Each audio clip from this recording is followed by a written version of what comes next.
السلام عليكم ورحمة الله تعالى وبركاته. مرحبا بكم في القناة ديالي مصدر مع فرحات. اليوم كنقدم لكم واحد الكيكة بلا حليب بلا دانون بنكهة البرتقال اللي كتجي هشيشة وخفيفة وغتعجبكم ان شاء الله. ما تخافوش منها، راه كتجي زوينه، غير حاولوا تخليوها في الثلاجه. قبل ما خليتوها في الثلاجه كتجي ديك الكريمه عاقده بزاف. ونبداو بالمقادير بهذه الطريقه التحضير. عندنا شويه ديال الملحه، كنزيدوا عليها واحد فانيليا، واحد 3 البيضات يكونوا درجه حراره المطبخ باش كتنفخ لينا كيكه وكتجي زوينه. صافي وكنطربوا كنخلطوا الخليط ديالنا مزيان حتى كيولي يبان بيض. ومن بعد كنخويو واحد الكاس ديال السنيده وكنبقاو نطربوا عاوتاني فيه مزيان حتى كيذوب لينا ديك السنيده. من بعد كنزيدوا لها واحد الكاس ديال الزيت عاوتاني كنطربوا باش كينسجم لينا داك الخليط. ومن بعدها كنزيدوا واحد الكاس ديال الماء وكنبقاو نطربوا عاوتاني. وكندير واحد شويه ديال القشور ديال الليمون اولا ديال الحامض وكنطربوا داك الخليط ديالنا مزيان. ندير واحد المعلقه صغيره ديال الكوفيتير،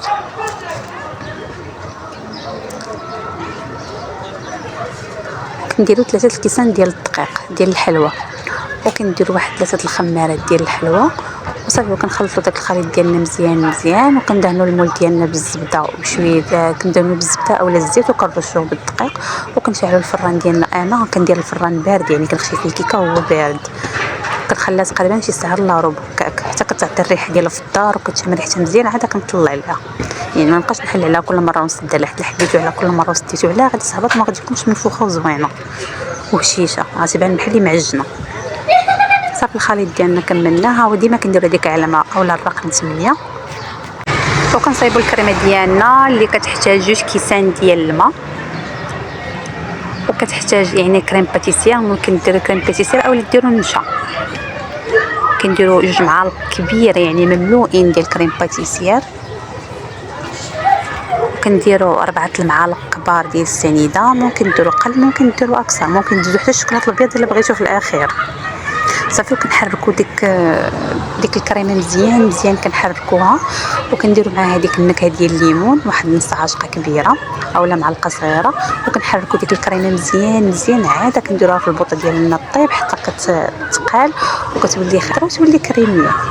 وكنخلي يعني حتى كطيب الكيكه ديالنا عاد نصايبوا هذه الكريمه ديالنا حتى كطيب الكيكه ديالنا عاد كنجبدوها من الفران ونقلبوها في الطبسيل. عاد كنصايبوا الكريمه ديالنا باش ما تعقلش لينا بزاف وما تبقاش باغا تخوي لينا في الكيكه. صافي ملي كطيب الكيكه ديالنا كنجيبوا الكريمه. الكيكه جات هشيشه، كنجيبوا الكريمه ديالنا وكنخويوها.